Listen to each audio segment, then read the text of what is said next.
নমস্কাৰ এনিভাৰ 24 চাই থকাৰ বাবে ধন্যবাদ জনাইছো। এতিয়া ৰাজ্যৰ বিভিন্ন প্ৰান্তত দেখা পোৱা গৈছে যে আৰক্ষীয়ে এক যুদ্ধ ঘোষণা কৰিছে।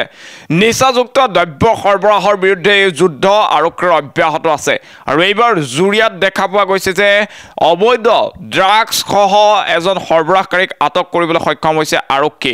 এতিয়া ৰাজ্যৰ প্ৰশাসন বা আৰক্ষী যিমানে খস্তম হৈ দিছে সিমানেই কিন্তু একাংশ এনে ধৰণৰ অসাধু ব্যৱসায়ী ভাল হোৱাৰ নামেই লোৱা নাই। তেওঁলোকে অসাধুভাৱে এই ব্যৱসায় অব্যাহত ৰাখিছে যে ড্ৰাগছ বা অন্যান্য নিচাজাতীয় সামগ্ৰী সেই সামগ্ৰীৰ সৰবৰাহ অব্যাহত ৰাখিছে। তাৰ মাজতে জুৰিয়াত গ্ৰেপ্তাৰ কৰা হৈছে এজন সৰবৰাহকাৰীক। এই মুহূৰ্তত হাফ প্লেটৰ সহায়ত সবিশেষ লৈ অনাৰ চেষ্টা কৰিছোঁ। ৰাজ্যত অব্যাহত আছে নিষিদ্ধ দ্ৰব্যৰ সৰবৰাহ।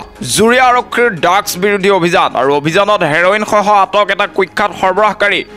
জব্দ 10 গ্ৰাম হেৰইন। ধৃত সৰবৰাহকাৰীটোৰ নাম নুৰুল আমিন আৰু অধিক তথ্যৰ বাবে আৰক্ষীয়ে সোধা পোছা অব্যাহত ৰাখিছে। এই মুহূৰ্তত সেই খবৰ আমি আপোনালোকক পুনৰবাৰ জনোৱাৰ চেষ্টা কৰিছোঁ। ৰাজ্যত অব্যাহত আছে নিষিদ্ধ দ্ৰব্যৰ সৰবৰাহ আৰু জুৰিয়া আৰক্ষীৰ ড্ৰাগছ বিৰোধী অভিযানত হেৰইন সহ আটক এটা কুখ্যাত সৰবৰাহকাৰী। জব্দ কৰা হৈছে 10 গ্ৰাম হেৰইন আৰু ধৃত সৰবৰাহকাৰীটোৰ নাম নুৰুল আমিন। অধিক তথ্যৰ বাবে আৰক্ষীয়ে সোধা পোছা অব্যাহত ৰাখিছে। এই মুহূৰ্তত সেই খবৰ আমি আপোনালোকক জনাইছোঁ।